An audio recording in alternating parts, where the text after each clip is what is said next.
Hello and welcome to the Katie Halper Show. We have a great show coming up for you. We have Becky Bond, the former political director of Credo and a former senior advisor for the Bernie Sanders for President campaign. She'll be talking to us about what progressives can do to hold Hillary's feet to the fire. Also, make sure that you check out the op-ed that she wrote, which will be live Thursday at 11:35 a.m.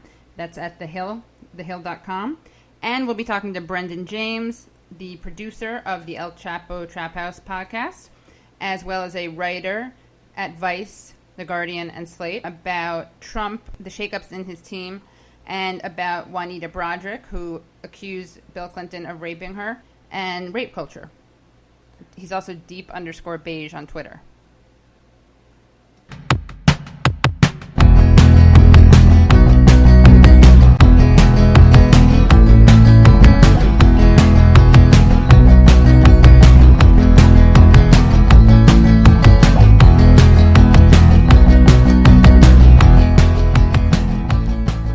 And welcome to the Katie Halper Show. I'm your host, Katie Halper. It is Wednesday, August 17th. We're so glad to be back live. I'm here, of course, every Wednesday at 6 p.m. or 6 p.m.-ish. And I'm joined, of course, by Gabe Pacheco. Hi, what's going on, Katie? What's going on, Gabe? I'm doing fine. I'm doing great. You know, I had my dinner already. I had a Cliff Bar. How was it? Why? Chocolate chip Cliff Bar. Why not more dinner? I'm concerned. You know, that's what life is on Wednesdays. Always running from thing to thing to thing to thing. Wow. Well, are you going to eat a fuller meal after? You know, I don't know because I got a couple stand-up shows right after this, including your own. And then I have my show at 10. So. And your show is? My show Let is the people know. Funhouse Comedy at Pete's Candy Store. But we'll see. We'll see if I can sneak in. I know. I think snack. You really need to. Just some more calories. Just some more calories. Yeah. Gabe is. In case you haven't seen Gabe does not have to worry about. Gabe. I want some of Gabe's metabolism. That's all I'm going to say. I'm like a lanky, rangy coyote. Oh no, you're not. You're so much more than that. You're like a beautiful coyote. Thank you. You're welcome. And Reggie Johnson, of course, the engineer in chief, who's here also. Hello. Hi, Reggie. How's it going? Things are what they are. It seem like we got a little bit of a break from the weather. Oh yeah, it's not quite as like sauna-esque. It's more steam room-esque. Not like plantation-esque. I mean, I don't feel comfortable saying that. But, oh well, I just said it. I know. And there it is. I just it's want out in everyone the to universe. know that Reggie Johnson said that wasn't Katie Halper. Well, and that's important. I think there's a distinction. Yeah, me too. Between the tone of voice. I think so.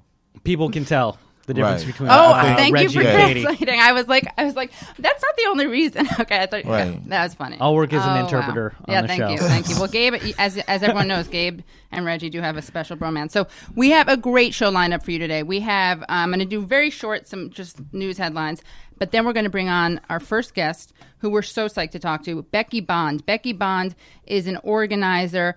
Not only is she an organizer, but she's been called a secret organizing weapon by none other than Breitbart, that right-wing, reactionary, conservative, scary website. Mm-hmm. And she was the political director of Credo, and she also was a senior advisor on the Bernie Sanders for President campaign. And she's been on the show before, and she's going to talk to us about what is to be done. What can progressives do? What should we do? What can we do if we're not excited about Hillary Clinton? She's going to get us pumped to do something besides be depressed. Right, we have all this nervous energy. So much nervous energy. She's going to be like, get out of the house. Stop whittling. Exactly, because you know what? We talk the talk on the Katie Halper Show, but you know what Becky does? She walks the walk. She walks the walk. She does. She walks the walk. Sensible flats. Exactly. I think sneakers. I think I've only seen Becky in sneakers. Mm-hmm. And then during the second half of the show, we're going to be joined by Brendan James, deep_beige on Twitter. He's a journalist who writes for Slate and Vice, and he's going to be talking about the latest in the Trump team shakeups. How do you like that? Love a Trump team shakeup. That's actually a dance that we're going to start doing. And very excited to say that next week we're going to have on the show Katie Baker, a BuzzFeed journalist who actually did the story this week on Juanita Broaddrick. Oh, Juanita Broaddrick? Juanita Broaddrick, who... You mean, well, I believe all women. Yes. Well, I mean, that's my stance politically. But so Juanita Broaddrick, for people that don't know, accused Bill Clinton of... She, right now, pinned onto her Twitter bio is, I was 35 years old when Bill Clinton, Arkansas Attorney General, raped me and Hillary tried to silence me. I'm now 73. It never goes away. So this is awkward and interesting because the Hillary Clinton campaign had a thing about how you can trust women and they should be heard and we're here for you.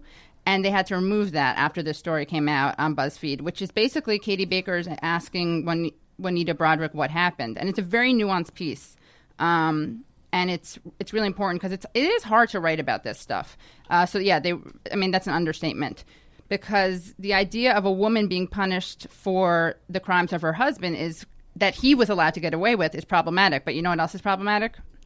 What's that? Rape and not covering rape, right? Because the irony with this story is that I myself didn't want to look into it because I was afraid that it was true, and I didn't want it to be true. And I still don't know if it's true. Right. Juanita Broaddrick's claim that Bill Clinton raped her. But I also didn't want to read about it because I was afraid that if it looked convincing, that I would write about it or talk about it, and I would be labeled right-wing and a lunatic and a conspiracy theorist. Well, is there always room at Breitbart? You know what? That's a good point. I don't know if there is. I had my picture taken with him when he was still alive, so that's a good question. And I mean, what's the harm in writing for the right wing if you get ostracized by the left? I mean, the Koch brothers have a huge war chest. It's true. The benefits are probably great. But yeah, that's a good point, Gabe. Thank you. But it is a weird thing because I think of myself as fairly comfortable in my political convictions and beliefs, and I realized that I had been kind of like people are marginalized from writing about this stuff because they're viewed as right-wing. In fact, in the BuzzFeed piece that's so good that Katie Baker did, she quotes someone from Emily's List who says that women know that this is an unfair attack on Hillary, and that's why it continues to exist in the small corner of the right-wing media world. So that's the vice president of communications at the PAC, Emily's List. Well, yes. I mean, well, Hillary in no way, shape, or form would be the rapist in this, right. if the alleged. Right. But if she had any knowledge of it, right, then would that make her an accomplice? I don't know if it makes her. I don't think that's accomplice after the fact, but certainly it's non-presidential behavior. Is it? It's something about character and integrity. Right. Yeah. Yeah, I think so. But what's interesting is like if this were a murder, right, we would never talk about it the same way we do. Like we're like, well, if he raped her, no one would be like, well, if he committed murder. And yes, our penal system does distinguish between those two things. But I really find the story kind of troubling and fascinating, and it kind of makes us look at the way we report about rape, the way we report about things when gender's involved. And it's funny because I've been so critical of Hillary Clinton, but oddly enough, I kind of get why people are protective of her in this instance. It's awful, but it's like if Bill Clinton got away with this behavior, why is the woman who was just married to him going to be penalized? She's not, because she's going to win the election. But if she divorced him and sort of separated herself in right, all but affiliation from him, wouldn't that be... Yeah, but maybe that would have been a bad political move. In other words, this is the big takeaway from this election, which is that women can be just as Machiavellian and awful and corrupt and power hungry as men. That's what we've learned. And I say that, I'm not even joking. I think that is one of the things. That is a form of equality, sadly.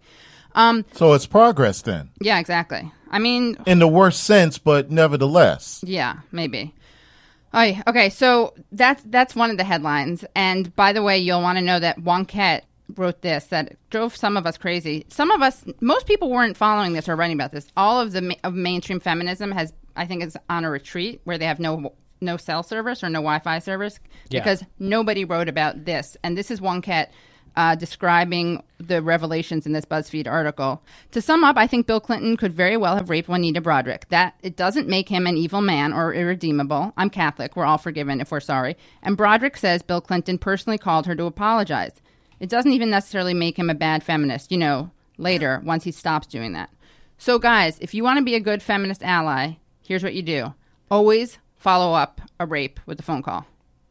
Yeah. As soon as possible. You got to apologize. Get that apology in there. Or, in today's time, I guess just like Facebook, like their statuses. Totally, yeah. Exactly. Unless it implicates you. Leave nice comments. Yeah, you want to get to their wall before they do, lest they write that they have been raped. Because you don't want your spot to be blown up, if you will, especially if they tag you. That's awkward. We should do another show on post-rape etiquette. That's how to be a good feminist ally. And in other headline news, we are going to talk a little bit about Clinton's transition team. We're going to talk about that with our next guest, actually. But you'll be excited to know that Clinton named some really exciting, not so progressive people to her transition team, and that's the people who will help her if she does win the election. They help kind of smooth everything over. Transition, you know what that means. All right. Well, let's get to our first guest and talk about this really interesting story about the Clinton's transition team. Is our guest on the line? Yeah. Oh, hi, Becky. I didn't even know you were there.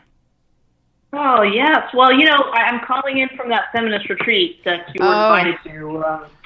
We're all hanging out at a robber baron's mansion, Nice. Somewhere, been given to a foundation. And this is taking a break from the martinis. Oh, thank you. I could use a martini. I'm jealous. I don't get invited to those retreats. But you're here, of course, with me, Katie Halper, with Gabe Pacheco and Reggie Johnson. And welcome back. Well, it's great to be back. It was really sad to, be on the organizing team, not the comms team, so we didn't get to talk during the Bernie campaign, so it's great to be back. Right. So Becky, when she spoke to us last, was the political director at Credo, and since then she was a senior advisor for Bernie Sanders and an organizer. And we want to talk to Becky because, first of all, Becky wrote a low-key brutal op-ed. Can I call it low-key brutal? I'm always surprised when people think these things are brutal. I thought it was pretty deep, but I guess we don't want to talk about these things. Yeah, exactly. It's just honest, and people aren't used to honesty. It seemed objective to me. Yeah, it did, yeah. But I really liked it because it was unapologetic, and it basically is saying, you broke it, you bought it, I believe is going to be the headline. And look out for it. I won't say where it's coming, but basically, Becky, you say that it's time for progressives who helped Hillary Clinton beat Bernie Sanders in the primary to take the lead on holding her accountable. And you say progressives who supported Clinton in the primary should use their leverage to ensure Clinton makes good on her vow to stop TPP and keep other promises she made on the campaign trail to win progressive votes. Bernie supporters will have your back, but it's up to you to lead on this one. Okay, and this is ready. This is my favorite part of it. It's a serious matter, and it can't wait until after the inauguration. From the perspective of progressives who supported Bernie in the primary, this election is a shotgun wedding. We're going to vote for Clinton because we have to, but the honeymoon ends with the appointment of Salazar. So, Becky, can you talk more about this honeymoon ending?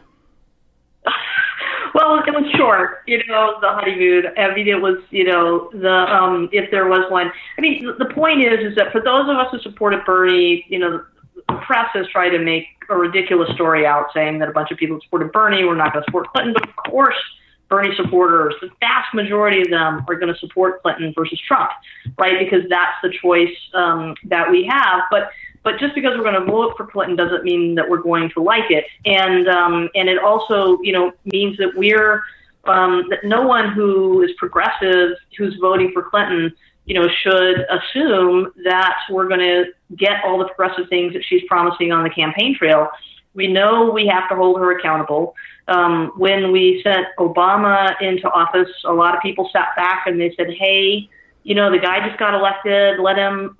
He's got a strategy. Let's let him do his work, and let's lay off. And what happened was we got completely outflanked by moderate Dems in the right wing, and we didn't get the change that we voted for. So with Clinton, I don't even think that the honeymoon doesn't end the day after the inauguration. It should start now. And for people who didn't want progressives, to be pushing Clinton to be more progressive in the general election because they were worried it would help Trump win. Well, now we see the polls, and he's tanked so hard that there's plenty of room for us both to crush him on November 8th, but also hold Clinton's feet to the fire on our progressive agenda. So, right. So you're saying that the numbers are so favorable to Clinton that there's not even the excuse of a strategic justification for being hawkish or for being pro-TPP. Is that right? Well, I think we can just be honest, right? I think that, we're not so concerned that Trump could win that we actually have to hold our tongues and be silent about the issues on which Hillary Clinton could be better. And so some of it is issues where it's clear we don't agree with her, and whether she's going to take the country to war in the first 100 days or not. That's one of those, issues where she's clearly more hawkish than the president has been, and she's been honest about that. But then there's other issues where she had to change her position on the campaign trail because Bernie Sanders' campaign was breathing down her neck, and that includes the TPP and immigration policy. And so we need to make sure that she holds the line on those issues, and that she doesn't, now that she's courting Republicans to support her, that she doesn't flip-flop back to her earlier positions on that. And so I think that it really is up to the people in labor, for example, the environmental movement, who are fierce opponents of the TPP. It's up to them, now that we've seen her appoint Kane, who's pro-TPP, for vice president, and appointed, Ken Salazar to be in charge of her presidential transition team, who's pro-TPP, and it's up to them, who supported her all along, who helped her beat Bernie. It's up to them to hold her accountable on stopping the TPP and the host of other, issues where she's made us progressive promises. Right. Did I hear you banging, Becky? Were you banging your fist? Oh yeah, I get a little passionate. That's awesome. So I love that. I was hitting the table. Most people would say on a radio show, don't do it, but I like it. I know you're friends with people that supported Hillary Clinton in the primary, and throughout the primary, they insisted it wasn't just a pragmatic argument. They said that she is really a progressive. Right. And so now we're starting to see her pick her people. And Elizabeth Warren has made a very forceful case, saying that personnel is policy, and all of the agencies in the cabinet, they decide how to enforce laws, how to interpret laws, how to write rules, and how to negotiate our trade agreements. And so, this is where the rubber hits the road. So if she's starting to pick people and line people up for administration, this is when we need to make sure that those people are going to be in line with the policies that she says are going to be her administration's. And, hey, look, I'm willing to be, I'm going to be part of that. I want to be part of pushing for that. And I'm going to vote for Clinton, but the people who need to lead on this and get out in front and make sure it happens, those are the people that endorsed Clinton, that worked for Clinton, that supported her, that are supporting her in the general election, because they have the most pull and they have a responsibility to ensure that she lives up to the promises that they guaranteed to us, the other progressives in the movement. Well, I'm just really looking forward to seeing Henry Kissinger back in the White House for informal consultations, at least. Yeah, that's going to be or maybe Christmas or something if security's not good enough on Oscar de la Renta's island. Do you think that they'll all Kissinger and all those guys will just come to the White House? Maybe as long as there are no international human rights lawyers sneaking around who could citizens arrest him and then try him for war crimes. But Becky, I have a question. Why will these people listen to you or to us, to progressives? Why will these Clinton enablers, enforcers, listen to us? In other words, you make an amazing case, an amazing moral case for this, an ethical case, and in theory, you'd think that people would want to save the planet, for instance, right? That they would see that as self-interested too, but I don't think that they do. We saw this during the Democratic Platform Committee meetings, where the difference between the two were Clinton appointees and Sanders appointees were so striking.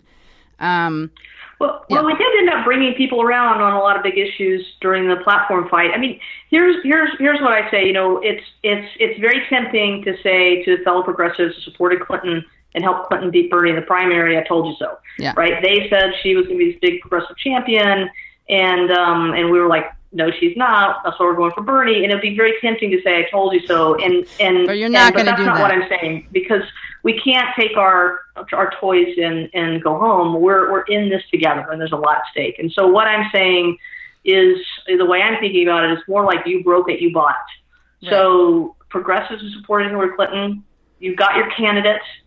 She's barring something crazy happening, or barring crazy things to stop happening every day on the Trump campaign. She's going to be the next president of the United States.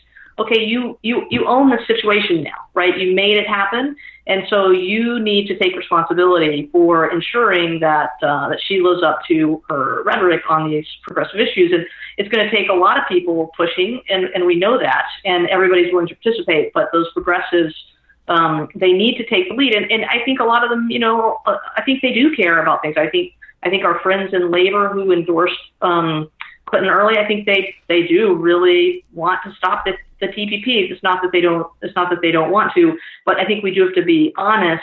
What we don't want them to do is put their head in the sand and say, she's got this, don't worry about it. And then we find out too late, right?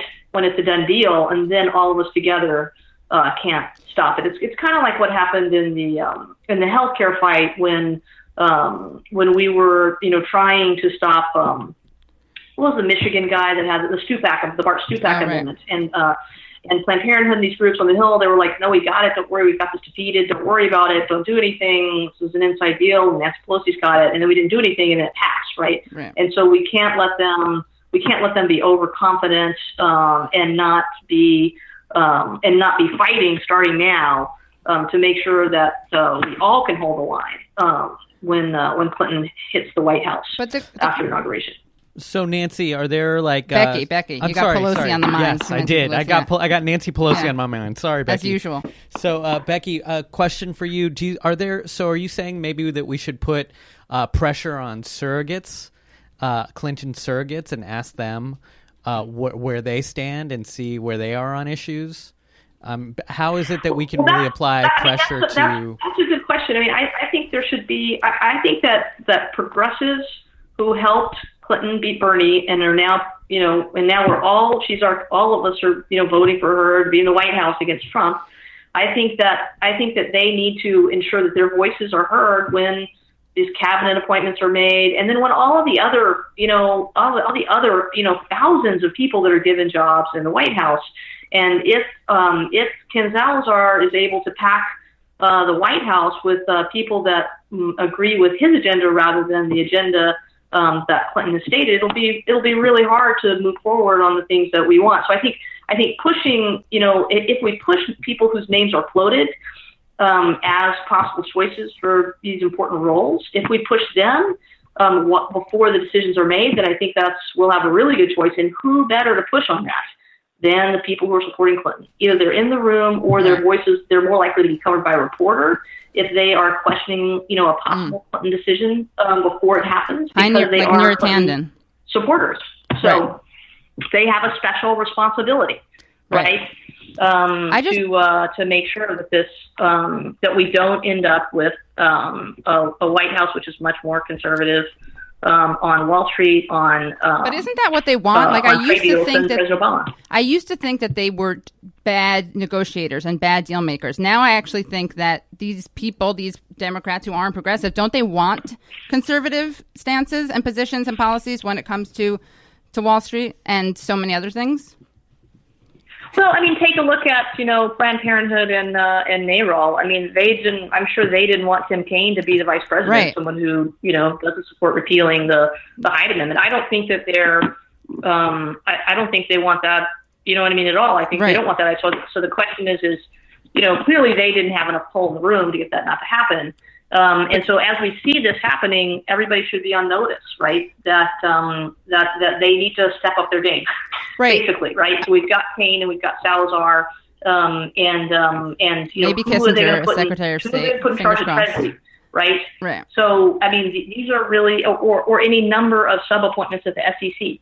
So these are really important. These are really important questions, and the labor unions, SEIU, that backed Clinton early, they better get something for that, and they need to, and now is the time to use it. So I mean, I guess my fear is that, or the fears of lots of progressives is like, did we make a mistake by saying we're going to vote for Clinton? Should we have held out until they actually delivered some progressive things, like not nominating Tim Kaine, who does understand white privilege, by the way? I want to make sure everyone watches this video of him where they say Tim Kaine understands white privilege. It's going to change hearts and minds. You're going to realize he's a really nice guy. And Salazar, like that already happened. Why? It's not like positive reinforcement works with these people. They want these conservative things. And I don't mean to sound like a contrarian, but I feel a little young to be so jaded. But, I'm reading Thomas Frank's book, Listen Liberal, which is all about how, it's not that the Democrats felt forced to do these things. It's that they want to do these things. Has really been eye-opening. So basically, can you tell me why I should want to, not just put my head in the sand and get really into scrapbooking or something? Well, you can want to do that. Look, you're scrapbooking positive. I want to put that out there. You don't have to like it, right? But we do need to vote for Clinton, and for me, the reason is that Clinton needs to crush Donald Trump and not just win. And the reason is that we don't have to just defeat Donald Trump; we have to defeat Trumpism. And the 2018 midterms are going to be really, really, really tough. And if Clinton comes through and maybe we take the Senate barely, and then we have 2 years of a Clinton White House and a Democratic Senate and an obstructionist Republican House, when we come to 2018, people are not going to be seeing change. And we're going to get slaughtered. And like, you know, there's 25 Democratic Senate seats up in 2018, and I think maybe 8 Republican seats. So it's going to be terrible. And if we go into that cycle with a bunch of people who are fired up by Trump, even though we didn't win, then it's all progressives are going to be able to do is spend all of our time and money defeating those mini Trumps. And what we want to do is get behind amazing candidates who actually are running on a platform that's as good as or better than Bernie's. I mean, I don't know about you, Katie, but when we almost won the Democratic nomination for Bernie, we came so close, right? And even though we didn't win, I am so fired up about next time. We should, by the way, give you a round of applause. I do want to give you. Wait, can I just give you a round of applause?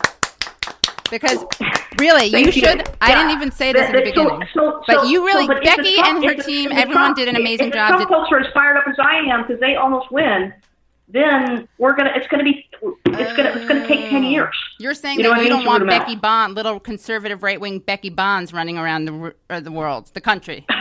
Right? That's the danger. Yeah, and Katie Halpers. Yeah. Won't that be interesting? Yeah, we have to go out there and crush our body doubles on the right wing. Ideological body doubles. What's gonna crush Trumpism and Trumpers is a change in the quality of life, or the perception of the change in the quality of life among a lot of people who are voting for him, or who are interested in him. And my question is, Trump curious. Are Clinton's policies going to make life better, or create a perception that life is better for those people that are dissatisfied and voting out of anger right now? No. So that's why we all have to vote, right? Right. Because we can't have any ideological holdouts, right? This is why we have to run the numbers up, because you're exactly right. And you know, some of the things that are on Clinton's agenda will clearly make things better for working people than what Trump is running on. But it's going to be really hard for people to perceive that as improving their lives. When I was on the campaign trail, when I was in Iowa, I was in a diner, and talking to the waitress, and she was trying to decide whether she was going to vote for Bernie or for Trump. And this happened a lot. And, you know, she was someone who, you know, felt like her life had gotten worse under President Obama. She voted for Obama, but felt like her life had gotten worse. And she specifically talked, for example, about Obamacare. And she was just saying, well, you know, there's Obamacare, but you have to pay so much to get it. And then you have this policy that the deductible is so high that you can't even go. And then if I don't do it, I have to pay have to be penalized. I have to pay, right, for not buying in. And so instead of, you know, having single payer or even a simpler public option, the ability to buy into medical care, we gave her this really complex plan and shop for insurance and all this sort of stuff. And so she really couldn't recognize, you know, the benefits to her life of something that we know is really important and that we know really improve people's lives, but it's just really hard to sell because it's such a technocratic halfway solution. Right. And it seems to me like Bernie Sanders was penalized for even appealing to those people who would consider Trump. Like, that was used against him. Paul Krugman talked about the angry white men. But it's so clear to me that was one of his best abilities, was to speak to people who are feeling like they're getting screwed by the system and offer them solutions and leadership that's not racist, that's not xenophobic, that's not homophobic. Although, in all fairness, Trump did tell LGBTQ people that he loves them. And that's why I know the queue was nice. I thought that was a nice touch. Yeah, Nando Villa, friend of the show, he was there. He saw the teleprompter. He says the queue wasn't there. That's how woke Trump is. He added the queue. No way. Yeah. No way. Yeah. Wow. Isn't that great? And then that, of course, gives a very woke foundation. Gabe, you can laugh into the mic. A very woke foundation to his Islamophobia, right? It's really because he wants to protect the gays. You don't have to endorse that sarcastic statement. Yeah. I know. Imagine if someone edits it. Like, Becky Bond agrees. Yeah, the transcript will not read the satire. So right, exactly. You're right. Yeah. But Breitbart may want to hire you instead of they'll want you to be their secret weapon instead of Bernie's. They're down a secret weapon. Yeah. Yeah, exactly. So one thing I want to ask you about specifically, you write in this great piece. You write, so to progressives who supported Clinton in the primary, labor advocates, environmentalists, immigration reformers, anti-war activists, you have a special responsibility to lead efforts to hold your candidate accountable, not just on TPP, but on the fight to keep fossil fuels in the ground, dismantle structural racism, stop the deportations of children fleeing violence in Central America, and bring our troops home from U.S. wars of choice in the Middle East. Okay, I'm someone who really liked Bernie, let's say. I mean, I did. And I really don't like Clinton. I don't like Trump either. But what of these issues is she clearly going to be better on than Trump? And that's not what you're saying. I mean, you're not saying that she will or won't be. But I'm just curious because when I was reading that list, I was like, wow, like the racism stuff, probably, police brutality stuff. But for people who really say there's no difference, and I know I'm not supposed to believe that, and I don't believe that, but I need like a pep talk to explain to me why there's really no difference. Because of the hawkish stuff, that's my fear. There's a huge difference in terms of the climate agenda. I mean, what Clinton is proposing is not nearly enough, right? But Donald Trump, I mean, wants to hand everything over to the oil and gas companies. And in terms of the TPP, I think that's the only issue where he is actually better than Clinton on. I mean, to the left. Even though I used to think, and I don't think this anymore, in the beginning of the campaign, he was really putting forward a very isolationist approach to foreign policy. But he's so erratic, and you just can't simply, believe him. And he's made lots of statements that make it seem like he actually, would use military force, and he's changed from that earlier position. So, I think even though she's such a hawk, I don't think we can any longer say that she'd be more hawkish than Trump. Yeah, Liza Featherstone, who was on our live show the other day, she said that she just thinks that he would tack on a level of xenophobia, racism, and Islamophobia onto the foreign policy, that he wouldn't change it. I still maintain that there's a possibility that Trump would invade fewer countries, use less military involvement, but just torture people more on air and stuff. But I could see that happening. I know. Which on a utilitarian level, I'm not endorsing that. That's not something I look forward to. Yeah, I think here's the thing is that, we, in some ways, we've already lost as a country by Trump winning the Republican nomination, right? We can't unring the bell. And, in my point of view, it's too bad that a lot of the groups a lot of the liberal groups that came out and spent money and time trying to beat Bernie, if they had instead, a lot of people whose constituencies are really put at risk, by a Donald Trump candidacy and the rise of Trumpism, if they had spent that energy, defeating Trump and going after the bad Republicans, I think we'd be in a much better place today. But instead, they decided that it was more important to spend progressive money, running down the most progressive candidate in the race, Bernie Sanders, and we can't undo that. That's done, and now Trump is the nominee. But the thing is that people of conscience, we have a choice between Hillary Clinton and Donald Trump, and the third parties, they're really not viable. There's just no one is at the numbers where it could change the outcome of the election. And you and I and a lot of people worked really, really hard for it to be a different choice at this point. But that race is over. We lost that race. And when I vote for Clinton in the fall, I'm going to be thinking about the next campaign against her, which will be in the primary for 2020. And I can think about that. And if I want to vote against Clinton, the place to do it is for re-election. But we had our chance to vote against Clinton. A lot of us voted for Bernie. We came very close. We didn't win, and that's the reality. And so now we have to deal with the choice that we have. And then we have to start working on, having better choices in the future. And part of that, I think, is defeating Trump soundly, crushing him, dealing him a humiliating defeat, and then building towards 2018 and 2020 where we can get some candidates we actually want to vote for on the ballot so we can work for them. Who's your dream candidate for 2018? For 2018, sorry, 2020. For 2020. That's a really good question. Have you thought a lot about running, because we almost got the first Jewish president. I know. Maybe you could pick that up. Well, you know what, Becky? I was very upset that no one asked Hillary Clinton if it was anti-Semitic for her to get in the way of the first Jewish president. Remember when Hillary Sanders was asked about the sexism thing? So yeah, I like Nina Turner a lot. I think Nina Turner. I think Nina Turner is amazing.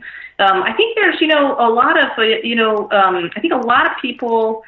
There's a lot of people that always think, well, these people are not viable, the person that I really want to vote for. And I think just seeing Bernie go from 3% name recognition in the polls to winning 22 states and coming within 2 points of winning 5 others and really coming close to the nomination, the idea about who actually could run and win that's changed. Right. I get it, right? Becky. I'll consider it. You're making a very appealing case for my running. And then you could ask Clinton all the questions that you wanted to, but in a debate. Wouldn't that be great? True. Oh my God, that'd be amazing. Yeah. Well, Becky, thank you so much for joining us. We want to have you back. We're going to need more pep talks from you, and also you got something cooking up your sleeves. That's a weird mixed metaphor and sounds kind of dangerous, but we'd love to have you back, and you'll have to tell us what's happening. And honestly, thank you for doing what you do. We like to talk the talk, as we say, but you are actually out there doing the organizing, and we'll follow up with you maybe because we have our next guest, but maybe I'll email you. We'll get a list, bang out a list of concrete goals and things that people can work on. Sound good? Great. I look forward to working together. Thank you. Thanks so much, Becky. Bye. Bye. That was Becky Bond. Amazing. You heard her pounding. That was kind of exciting. Emphatic, yeah. I mean, she, by the way, she ends her I love the way she says, I'm not going to say I told you so. At the end of the article, she says, so to progressives who supported Clinton in the primary, you have special responsibility. And my message to progressives isn't I told you so. To the progressives who back Clinton, these appointments are totally predictable moves by the Clinton administration. Progressive supporters of Clinton knew this was coming. So, booyakasha. Not pulling any punches there. So we just have to figure out what leverage we have, because I'm not sure, but we'll follow up with Becky about that.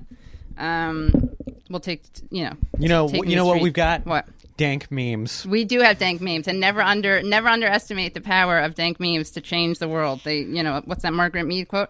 Anyway, speaking of Margaret Mead, we have the Margaret Mead of podcast productions. He's been called that before. We have Brendan James in the office, in the studio, and welcome, Brendan. Hi, guys. Hi. Oh my God, that's a different voice. That was like the Quiet Storm, smooth and silky. Yeah, seriously, yeah. I'm just looking at the 7 words that I can't say, so I can memorize them for the rest of the show and deploy them at the right time. Yeah, which is after the show, or in a language that nobody speaks, Esperanto maybe. Brendan writes at Slate, Vice, Guardian. My blog. His blog. I didn't know you had a blog. I don't. Okay. Oftentimes, when either when you're a freelancer or you work somewhere which I have, that isn't terribly well known, and people ask, "Oh, so what do you write?" Right. I just say my blog, right? Because they actually respect that more than you saying where you actually work, which they don't know. I see. Blogspot though still has some cachet. Zanga, yeah.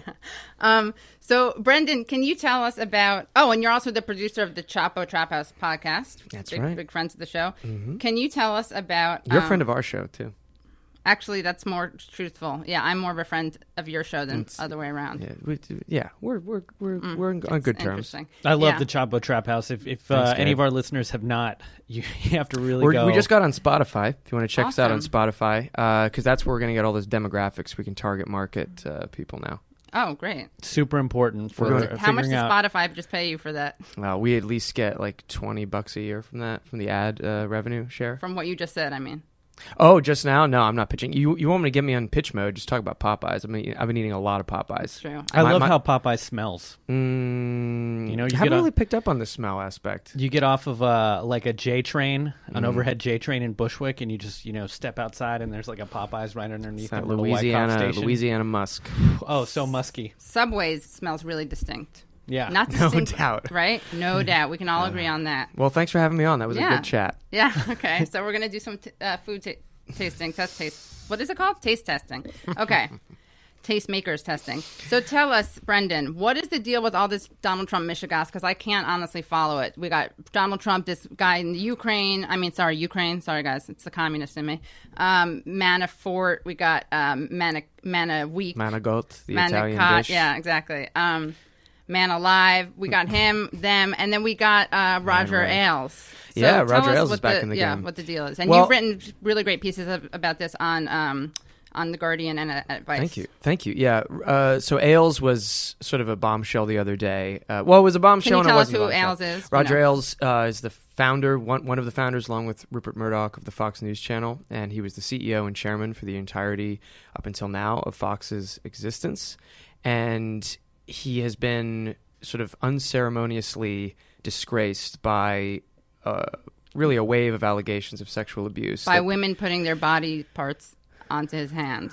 Yeah, that's one of them. Yeah, there was a particularly dark testimony that most of these stories have been broken by New York Magazine, but it originated in a lawsuit by an ex-host, Gretchen Carlson, who was really one of the peppiest and most sort of distinctly team player Fox hosts until she decided to go public with this, and it's resulted in an investigation that has in turn resulted in Ailes' ouster. So he is still now with a $40 million severance package, a consultant at Fox, but he's lost his really omnipotent presence there. And so the first thing people thought is, well, he likes getting Republicans elected. He likes plausible deniability. He likes working in the shadows. Sexual harassment. He likes a bit of that, allegedly. And is he just on his way over to the Trump campaign? That was sort of the scuttlebutt for a while.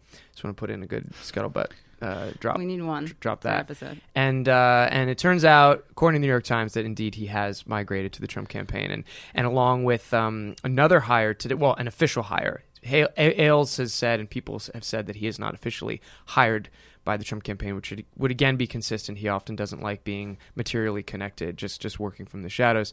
An actual hire, a concrete hire as a campaign chair today was Steve Bannon, who was up until now the executive chairman of Breitbart News, so sort of like the next generation of Fox News. So Trump's got the old guard in Ailes, and now the younger sort of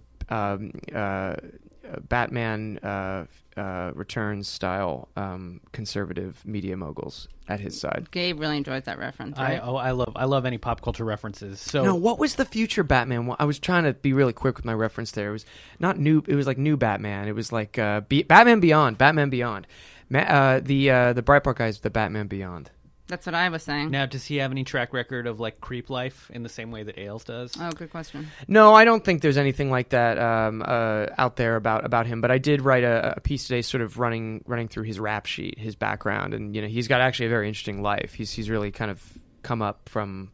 This is radio, so people can't see you doing your eyebrow thing. Do you want me to talk about it? Yeah. That's the come hither story. Come hither What's story. the origin story for this guy? Yeah. Papa Manja. What is it? Pachamama? Steve Bannon, origins is as follows. It is essentially the story of a man who was a navigator for the Navy during the Iranian hostage crisis, which sort of sowed the early seeds of his anti-liberal, anti-Carter, anti-democratic political persuasion, because he thought, he called it a GOAT F star. And Gabe Goat identifies, so that must have been really painful to hear. Sorry, I'm a Gabe. Capricorn, but no big deal. Oh, sorry, I don't even want to touch any sore spots, but that's sort of where he began. He was in the Navy, and then he migrated to Wall Street in the 80s. In the greed is good era. Gordon Gekko style, except he actually, because Breitbart has a very Trumpian populism to it, sort of ended up disillusioned with Wall Street and how it entered as Michael Lewis wrote about in, I think Liar's Poker was the book he wrote about Wall Street.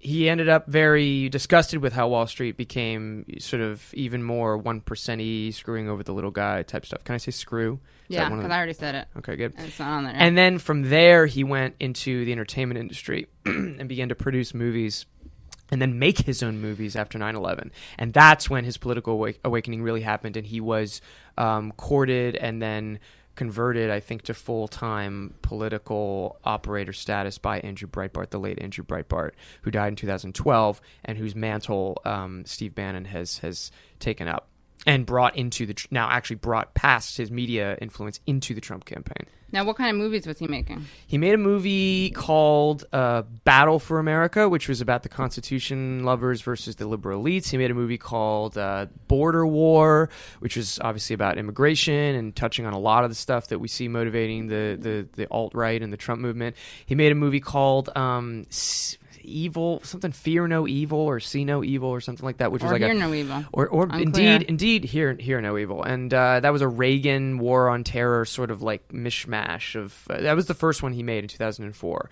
And then he did The Undefeated, which is the Sarah Palin hagiography.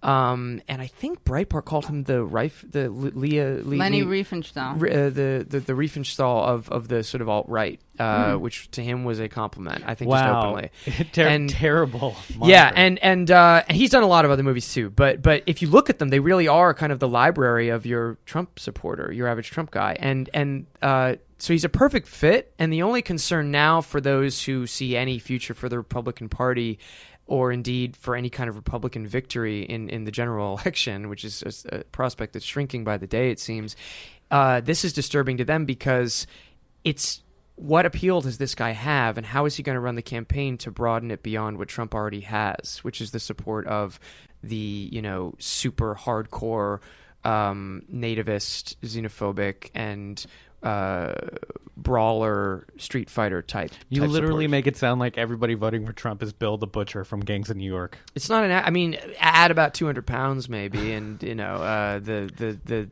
love of a diet soda with full flavor, and I think that's not inaccurate, and I think that's what this guy caters to. You heard it here first, by the way.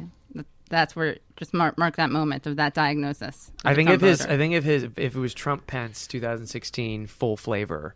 That would be like a slogan that they should have already come up with, I think. Now, full disclosure, I just want everyone to know that Andrew Breitbart did tweet at me before he died.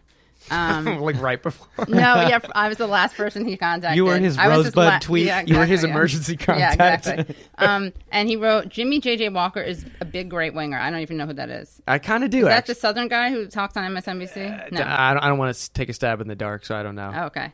But he goes, but most right-wingers in showbiz play it close to vest because of punitive PC totalitarians like KT Helps. You were at that moment, like policing Hollywood for being too conservative. That Jimmy J.J. Walker he was talking about was the J.J. from Good Times. Wow. What? Was he conservative? Yeah. Oh my God! He is conservative. Reggie with this. He is still conservative. He is. He still is. Yeah, you got John Voight. You've Gary got Sinise. Gary Sinise. John Malkovich is a conservative. Really? Yes. That's weird. I thought you were going to say Wikipedia. Mellencamp, which is clearly not the case. No, I don't think No, he's so. a populist of the left. Also, breaking news. Probably because we covered this story earlier in the show. Wonkette's writer, Rebecca Schoenkopf, I don't know how to say her last name. Commie Girl on Twitter. Commie Girl, yeah. She exudes communism from every pore. Yeah. Literally. We can talk about that in another episode. But I don't want to I said it, not Brendan. She said, Juanita, I'm sorry. This is, again, the woman who said, This is starting well. Hold on. She said, now remember, she's the woman who said that Clinton, because he called up, he had nice post-rape etiquette, so he could still be a feminist. Allegedly, yeah. Allegedly had good etiquette? Yeah, exactly. We don't even know. He could have had bad Drop etiquette. the allegedly wherever you want. Yeah. So, allegedly, / we have a screenshot of it, Rebecca Schoenkopf wrote, Juanita, I'm sorry, it read, Brendan, you can laugh into the mic. We do this every couple of shows. Someone turns away. Yeah, but do I want to laugh about this topic is the question. Because there's only, you can laugh or cry. Juanita, I'm sorry, it read as if I presumed to forgive him on your behalf. It wasn't my intention. Okay, that's a... You have the pull quote ready? Because I've almost... Yeah. I mean, you don't have to, but that's an interesting construal of reality? That's quite an alleged story that she just told.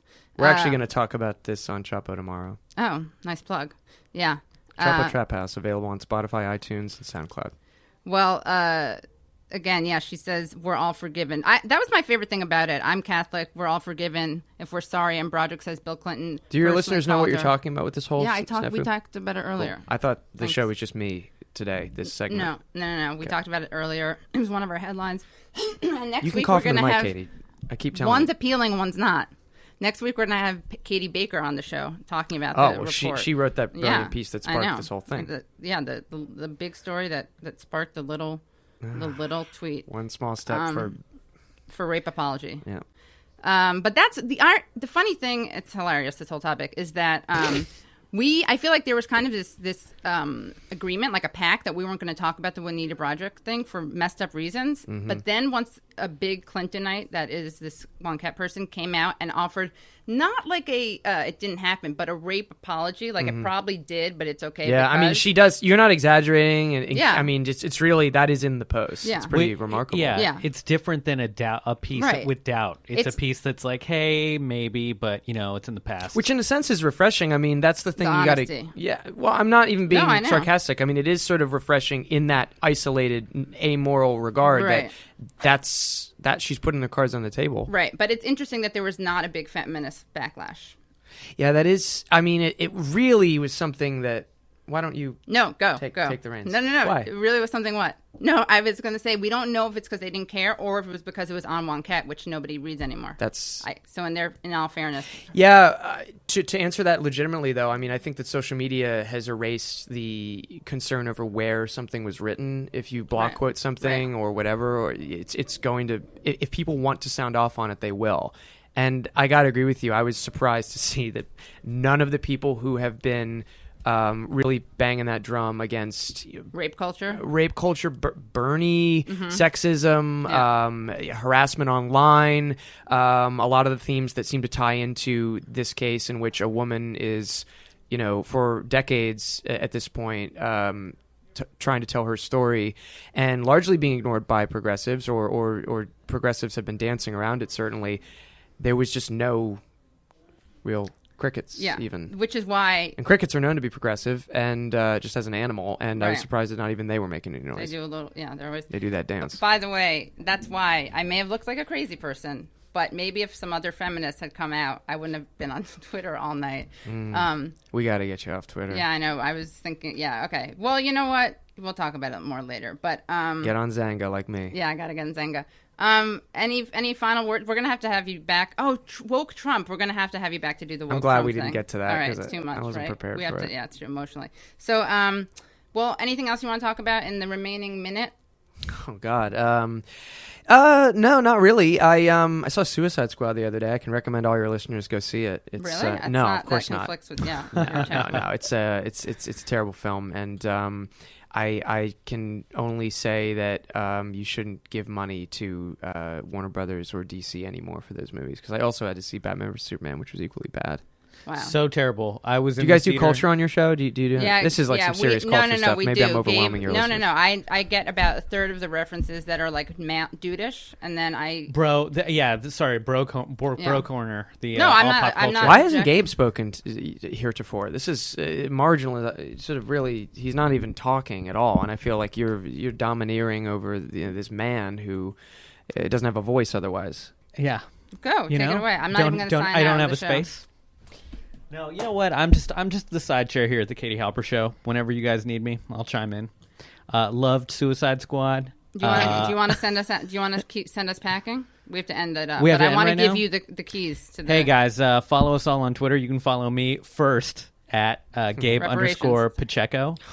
That's Gabe_Pacheco, because I spoke over it. Yeah, and I have a show tonight. Come see me live at 10 p.m. at Pete's Candy Store for Funhouse Comedy. And I'm KT Halps. That's letter K, letter T, HALPS. Follow KT Halps Show # on Twitter, and also subscribe to us on iTunes. I can hear the music. Follow us on SoundCloud, and we love you. And we'll see you next week. And we will have Katie Baker talking to us about that explosive story that all the feminists on that retreat without Wi-Fi somehow missed.